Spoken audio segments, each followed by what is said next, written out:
The next item of business is a debate on motion 2504, in the name of Alec Rowley and supporting local communities. Can I invite members, invite members who wish to speak in the debate to press their request to speak buttons now. And I call on Mr Rowley to speak to and move the motion. 13 minutes, please, Mr Rowley. Thank you, Presiding Officer.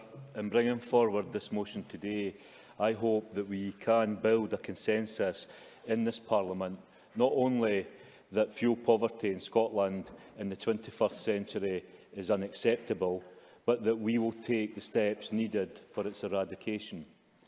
Labour, like other parties, highlighted fuel poverty in our manifesto back in May, and we committed to a Warm Homes Bill, as did the SNP. In June this year, the Housing Minister, Kevin Stewart, told this Parliament, and I quote, "We will introduce a Warm Homes Bill. I know there is a cross-party support for that, and we will ensure it happens."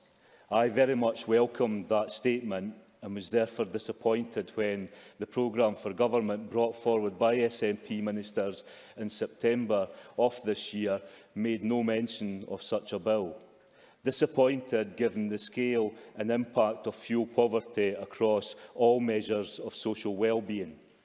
So, given that the bill has not materialised, Scottish Labour want to restate our view and get agreement from the Government for a Warm Homes Act for Scotland that can tackle fuel poverty, improve energy efficiency and help meet our climate change targets. Our main ask of Government today is to reset the fuel poverty target. We believe also highlighted the challenges facing the public and social and private rented markets is important and call for parity across all sectors when it comes to the energy efficiency requirements.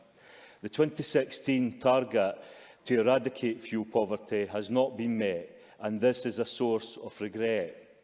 Whilst I am sure others will say more on missing the target, and that Jackie Baillie, the Minister who brought forward this target, will be very disappointed, there has nonetheless been real progress as a direct result of her introducing such legislation.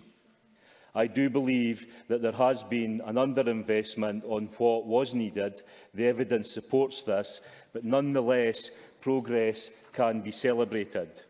In particular, the success of local councils and housing associations must be recognised and built upon. And what is clear is that by placing a duty on public housing bodies through housing quality and energy efficiency standards, there has been major progress that is tackling fuel poverty in the social rented sector. We have also seen programmes, and we've all seen programmes in our own areas that have included windows, doors, cladding, insulation, boiler replacement and heating systems being put in place. And as I know, and as we also know, councils and third sector organisations have been active in providing information services to householders to promote the benefit take-up campaigns and to offer energy-saving advice to keep fuel bills as low as possible. Indeed, I am told that on a scale of 0 to 10 for energy efficiency, the social rented sector was averaging 3 when the duty for the energy efficiency standard was introduced, and today it stands at around 7.5. Now, that is progress, and it is that progress that has improved health and well-being and boosted the weekly budget of families across Scotland. But it begs the question, why, if it is right for the public rented sector market, would it not be right for the private rented sector market? So much of what is actually publicly funded through housing benefit in the private rented market. And indeed, what can be done to encourage improvement to owner-occupied homes so that standards improve across our houses right across the nation? The most recent House Condition Survey noted that people in the private rented sector were more likely to cite a problem with their home as a reason for not keeping warm in winter, such as poor insulation, drafts or inadequate heating, whilst in the social renters they were more likely to say it was the cost. This highlights how housing tenure differs and is why we say fuel efficiency for the private rented sector must be addressed. Over the last 10 years, the number of people living in the private rented sector has doubled to 368,000. An estimated 80,000 families with children live in the private rented sector. As the Existence Home Alliance has pointed out, the Scottish Government Poverty Advisor Naomi Eisenstadt said in her report that housing costs push many people into poverty and the focus needs to be on core costs like rent, local property-related taxes and home energy costs. So, as well as calling today for a reset of the target for fuel poverty, we are calling on the Government to introduce energy efficiency standards for the private rented housing sector in Scotland. So, no matter the landlord, social, private or public, the energy efficiency standard would be the same. It cannot be right that on a scale of 0 to 10, energy efficiency on average in a council house or a housing association house is 7.5, whilst in the private sector let, it is 2 or 3. This is just not acceptable. And let us not forget, the average private rent is 86% higher than the average social rent. And over the last 10 years, an estimated 140,000 private rented sector households were living in relative poverty. And I hope the Government will agree that we need to clarify not on whether, but on when this is going to happen. What we are calling for is straightforward. We think that tenants in the private housing sector should have the same rights and support for a warm and safe home as tenants in the public and social sector. And as I said earlier, with these powers, it will assist in meeting the target that we hopefully can all sign up to resetting. Can I also make the point the Government has announced its intention to bring forward a child poverty bill, and there will be a specific target for tackling child poverty. I agree with that, and I say to the Government that it is the same reasoning, the same principles for having a child poverty target that should apply to the argument for resetting a fuel poverty target. Energy Action Scotland has set out clear recommendations on fuel poverty, and they make clear a target that is realistic but ambitious must be set. It must be accompanied by a fuel poverty strategy and action plan with costs and timelines. It is essential that there is not a hiatus following the passing of the 2016 target date. Norman Kerr, the Director of Energy Action Scotland, has called on the Government to widen the discussion to include key stakeholders and for there to be a public consultation in order to reset the target as soon as is possible. He states, and I quote, "The problem of cold, damp and expensive to heat homes must be addressed and there should be no fuel poverty in Scotland." I agree. But can we also be clear today that the Government must look at, in addition, the cost of energy? Unison Scotland this week issued a brief and said, "Fuel poverty is a scandal. There was once upon a time a commitment to eradicate fuel poverty. But while that may seem like a fairy tale dream, thousands across Scotland live with the grim day-to-day nightmare of making the choice between food and fuel. At the same time, we have private companies making millions of profits.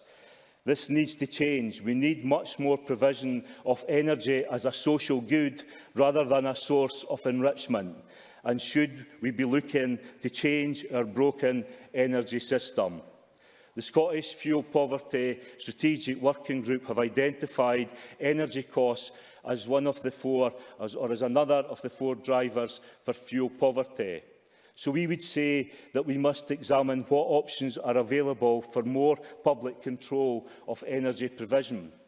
WWF Scotland, Friends of the Earth Scotland, the RSPB Scotland all say that Scotland will have to deliver 40% of its heat from renewable sources by 2030, in addition to energy improvements, in order to fulfil the target under the Climate Change Scotland Act. To achieve this, we should be planning a massive expansion of district and communal heating systems and should be working with local government to explore all options for municipal and community energy schemes, building on the good work that happens in local councils right across Scotland. It is not acceptable that prices are rising faster than household incomes, and unless we address this, we cannot begin to eradicate fuel poverty. Scottish fuel bills are up 138% since 2003.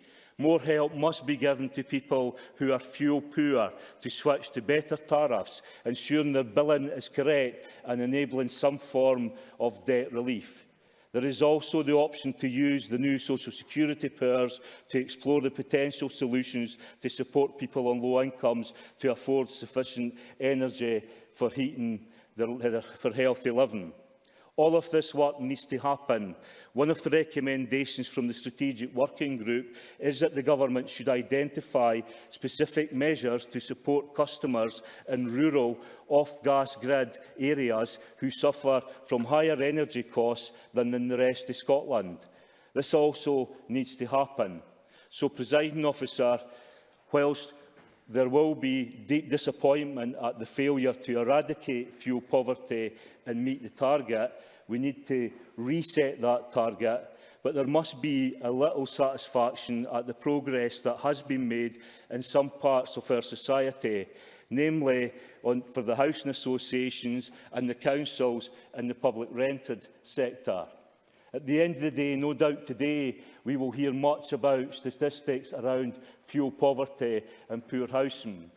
But I would come back to something that I've mentioned in this Parliament before, which was earlier this year when I was in Paisley campaigning, and I met a family who told me that they had moved out of their cold, damp house that they were in and moved into a new housing association house. And there was two key points that they made to me. Firstly, that in the old cold damp house, 25% of their household income was going on energy costs. When they moved into the new house with the proper energy in place, it was down to below 5% of their income. Secondly, the little girl had asthma problems, and in the cold, damp house, they were continually having to make emergency visits to hospitals because of the dampness. Once they moved into their new home, the little girl had not once had to go back to hospital. So the benefits of actually tackling fuel poverty are there for everyone to see. As Shelter Scotland has said recently, every £1 spent on reducing fuel poverty in Scotland, the NHS alone will save 42 pence. There is overwhelming reasons for tackling fuel poverty. Let's unite together in this Parliament. Let's agree to reset the target and get on with the challenge at hand. Thank you. Thank you very much, Mr Rowley.